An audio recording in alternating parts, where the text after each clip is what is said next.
Ya, assalamualaikum warahmatullahi wabarakatuh. Selamat jumpa kembali di channel YouTube gua.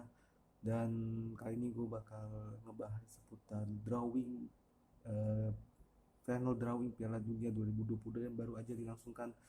Tadi mungkin selesai sekitar 1 jaman yang lalu ya. Jadi ini udah keluar nih semua grupnya. Ini langsung aja yang gue bacain. Jadi ini di grup A ada Qatar, Ekuador, Senegal, dan Belanda. Kemudian di grup B ini ada Inggris, Iran, Amerika Serikat, dan pemenang playoff di UEFA ya yang belum selesai sebenarnya. Jadi antara Wales nanti akan bertemu pemenang antara Skotlandia melawan Ukraina. Itu bakal dilangsungkan bulan Juni ya. Kemudian di grup C ada Argentina, Arab Saudi, Meksiko, dan Polandia. Di grup D ada Prancis, ada pemenang Intercontinental Playoff 1, di mana nanti akan mempertemukan Peru melawan Australia atau Uni Emirat Arab ya. Kemudian ada Denmark dan Tunisia. Di grup E ada Spanyol, kemudian pemenang Intercontinental Playoff 2 nanti akan mempertemukan Costa Rica melawan New Zealand ya.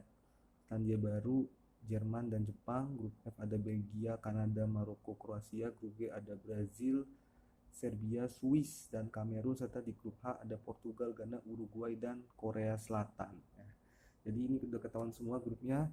Ini kita akan coba bahas satu persatu ya. Jadi di grup A ini ada Qatar, Ekuador, Senegal, dan Belanda. Ini grup benar-benar baru ya.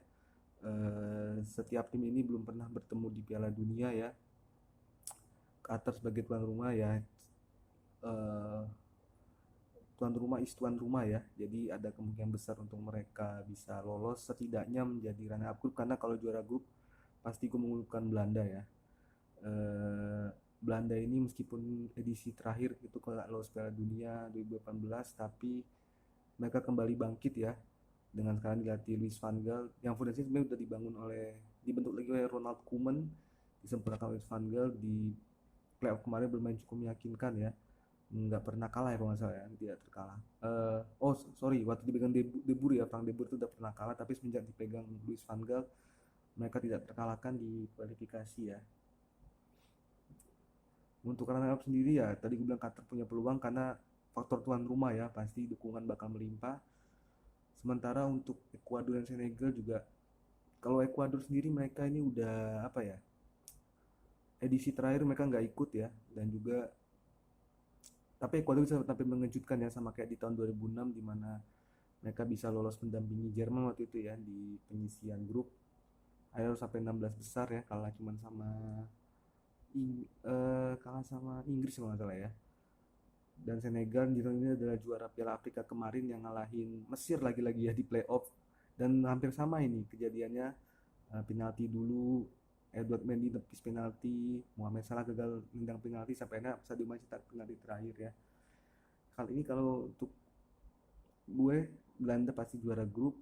Runner up ini gue sedikit mengunggulkan Senegal ya, karena banyak sekali pemain yang main di klub top Eropa ya. Saat ini Sadio Mane ada Kalidou Koulibaly main di Napoli ya, Abdou Diallo, Mane main di Liverpool ya.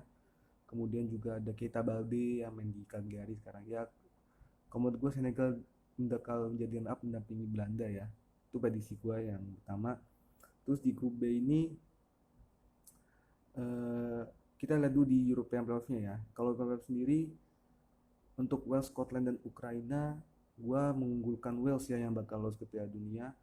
Eh, Tanpa mengesampingkan Ukraina, tapi menurut gue Ukraina ini kayaknya nggak bakal siap ya untuk menghadapi playoff. Bahkan ketika berarti untuk ke bulan Juni, karena sampai sekarang liganya pun juga belum jalan ya, belum lanjut lagi karena masih chaos ya di sana.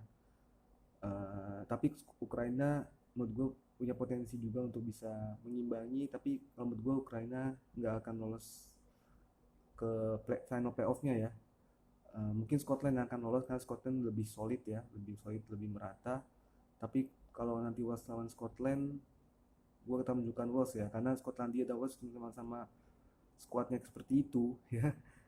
Tapi setidaknya Wales punya satu bintang ya, yaitu Gareth Bale yang kemarin juga main luar biasa di playoff ngalahin Australia, cetak 2 gol, dan gue keren-keren semua. Jadi gue bukan Wales ya yang lolos ke Piala Dunia. Nah ini untuk Inggris, Iran, Amerika Serikat, dan Wales. Mereka ketemu lagi nih, Inggris ketemu Amerika Serikat lagi setelah tahun 2010. dimana hasilnya imbang 1-1. Terus eh, Amerika Serikat juga kembali ketemu Iran ya setelah di Piala Dunia 98. Udah lama banget ya, udah sekitar 24 tahun yang lalu.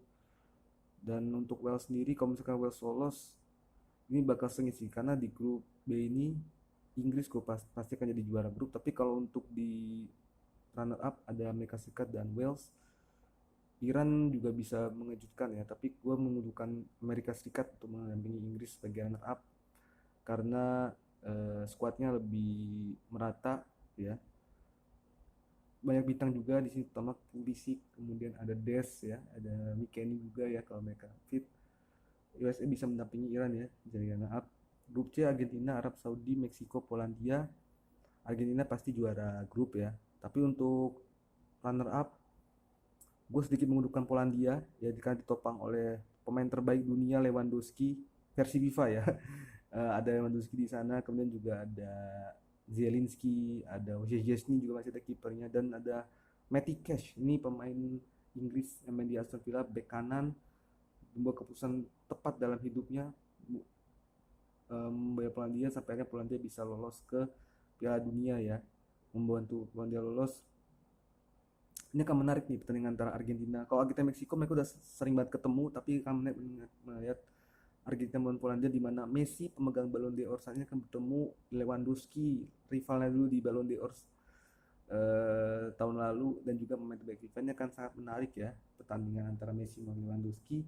Kalau menurut gue sendiri Argentina dan Polandia ya akan lolos dari grup C. Di grup B sendiri, nah ini untuk intercontinental playoff 1, kemungkinan besar nanti Peru dan Australia ya yang akan bertanding tanpa mengesampingkan UAE juga. Tapi UAE menurut gue belum cukup pengalaman untuk main di level sekelas Piala Dunia.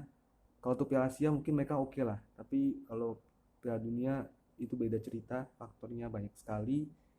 Peru dan Australia, gue sih bingungkan Australia ya, karena Australia ini gue pengen ada satu lagi negara Asia lah yang lolos. Mungkin mereka bukan dari Asia, tapi kan organisasinya gue pengen ada satu negara Asia lagi yang lolos. Apalagi tahun depan mereka jadi tuan rumah di Piala Dunia ya, pengen dong timnas prianya bisa kayak timnas wanitanya juga lolos Piala Dunia ya. Jadi nanti ada Prancis, Australia, Denmark, Tunisia. Pasti Australia, kalau misalkan memang benar-benar Peru atau Australia yang dia satu antara Peru atau Australia, ini bakal mengulangi grup dimana kemarin mereka segrup ya di Piala 2014. Kalau nggak salah juga di grup C ya, C atau D ya, pokoknya mereka segrup Prancis, Australia atau Peru dan Denmark. Tapi kalau menurut gue hasilnya akan sama kayak edisi sebelumnya, Prancis Denmark bakal lulus dari grup D ya. Prancis sebagai juara bertahan ya, Prancis masih dia bisa diremehkan. Denmark juga mulai bisa apa ya, mulai stabil di permainannya. Pagi Eriksen udah balik lagi ya, dan cetak 2 gol di pertandingan uji coba, di 2 pertandingan uji coba ya. Karena untuk Australia dan Tunisia kayaknya belum bisa lah kalau lolos ke babak selanjutnya ya. Grup E ini ada Spanyol tadi ya. Gue sih pengennya ada Selandia Baru ya yang lolos ya, biar ada satu wakil Oceania, karena udah lama banget Oceania itu nggak lolos Piala Dunia. Terakhir kali 2010 itu New Zealand ya. New Zealand juga hampir mengejutkan, mereka nggak pernah kalah, tapi mereka seri 3 kali akhirnya mereka nggak lolos, tapi masih di atas Italia ya finishnya. Cuman untuk ini grup E ini pasti Spanyol dan Jerman ya. Jepang bisa mengejutkan juga, Jepang bisa kompetitif, tapi menurut gua Spanyol dan Jerman ini tidak bisa tertahankan lagi. Untuk masalah siapa yang juara grup, gue membutuhkan Spanyol ya, karena Jerman ini juga baru mulai masa transisi di bawah Hansi Flick, jadi kayaknya masih butuh banyak waktu lagi ya untuk berkembang. Jadi grup A E ini ada Spanyol dan Jerman. Cuma sebagai runner up ya. Terus kalau Jepang sama New Zealand kayaknya belum bisa ya. Sorry banget nih untuk fans Jepang, kayaknya belum bisa untuk lolos. Grup F ini menarik nih, ada Belgia, Kanada, Maroko dan Kroasia. Belgia dan Kroasia yang diunggulkan untuk lolos dari fase grup. Kalau menurut gue juga Belgia dan Kroasia ya sedang. Tapi Kanada ini bisa mengejutkan juga. Begitu pula Maroko. Maroko ini ada Achraf Hakimi ya, pemain PSG. Kemudian juga ada Hakim Ziyech harusnya main, tapi sayangnya dia udah pensiun. Setelah Kanada ada Alfonso Davies, Jonathan David. Tapi menurut gue Belgia dan Kroasia yang tetap lolos lah dari grup F. Grup G ini menarik nih. Brazil ini pasti lolos sebagai juara grup ya. Brazil ini pasti lolos sebagai juara grup, tapi runner up ini bisa ditentukan antara Serbia, Swiss, Kamerun. Mereka ini semua seimbang ya. Tapi gue lebih memilih Kamerun ya untuk lolos, karena gue pengen ada satu wakil Afrika lah di nama besar. Jadi Brazil, Kamerun, eh, juara grup dan Arab. Dan jangan lupa Brazil ini butuh melawan yang udah familiar banget ya. Serbia dan Swiss ini mereka segrup waktu di 2018 grup F bareng Costa Rica juga. Sementara Kamerun ini mereka segrup di tahun 2014 ya. Dan hasilnya em, lawan Brazil, lawan Serbia dan Kamerun mereka bisa menang, tapi lawan Swiss ini agak sulit ya. Tapi kalau menurut gue Brazil dan Kamerun yang akan lolos. Gue pengen wakil Afrika juga. Mungkin agak agak apa yang namanya agak subjektif, tapi gue pengennya ada satu wakil Afrika lah yang lolos lah ke eh, babak ini ya. Apalagi didukung sekarang presiden Samuel Eto'o, pelatihnya di Gobert Song ya. Ini kalau saja baru datang bisa meloloskan Kamerun ke Piala Dunia. At least satu wakil lagi yang mendampingi Senegal lah ya. Biar Afrika ada nama besarnya lagi, taringnya kelihatan lagi. Jadi Brazil sama Kamerun gue mengunggulkan. Grup H Portugal, Ghana, gue Korea. Ini menarik karena Portugal dan Ghana udah sempat ketemu di tahun 2014, di mana hasilnya mereka Portugal menang meskipun akhirnya out juga ya. Portugal Uruguay kemarin, Uruguay 2014 menyingkirkan Portugal di babak 16 besar buat gol Edison Cavani ya, dua ya. Dan Korea ini menarik karena Korea sekarang dilatih oleh Paulo Bento yang juga mantan pelatih Portugal. Jadi ini bakal jadi revenge ya untuk Paulo Bento. Apakah bisa mengalahkan negara kelahirannya? Tapi untuk grup H, gue tetap mengajukan Portugal dan Uruguay ya di yang akan bakal babak selanjutnya. Mungkin segitu itu prediksi awal gue ya. Kita nggak tahu nanti ke depannya bagaimana. Kita bakal tunggu 11 November lagi, 18 November ya. Semoga prediksi gue ini salah. Gue pengen sih ada banyak kejutan ya, tapi untuk saat ini itu prediksi awal gue. Itu aja dulu kali ya video kali ini. Sampai jumpa di video berikutnya. Jangan lupa tuh selalu like, share, dan subscribe.